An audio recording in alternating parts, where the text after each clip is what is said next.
vlog. Katutak years. So nandito po tayo ngayon sa pamilihan at tayo po ay mag-proceed at pupunta po tayo sa Carmona. So Carmona po tayo pupunta. So bibili po muna tayo ng mga basic needs. Hello guys. Welcome back. Nakabili na po tayo ng ating dadalhin kay Warrior number 9 sa Carmona. So magkita-kita po tayo ron. So abangan po natin ang ating mga kaganapan. So stay put lang po kayo dyan. Kita-kita po tayo. Hello, good day guys. Ako nga po pala si Jevin Silares ng Katrupa Cares. So pupunta po tayo sa Warrior number 9 kay Princess Nicole Hebron na nakatira po sa Carmona, Cavite. Kasama po natin si Admin Annalyn, si Joff, syempre si Naimi. So proceeding na po tayo sa Carmona, Cavite sa ating Warrior number 9. So thank you. See ya. Kita-kita tayo.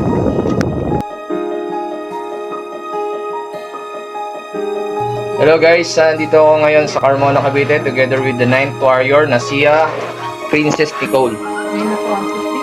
So ayan po si Princess Nicole. Ang edad po niya ay 4 years old. 4 years old. Hello.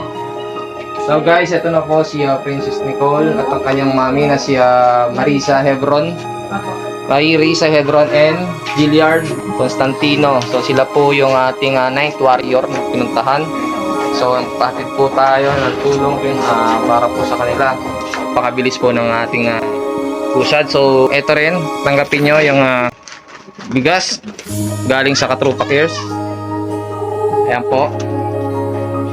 At onting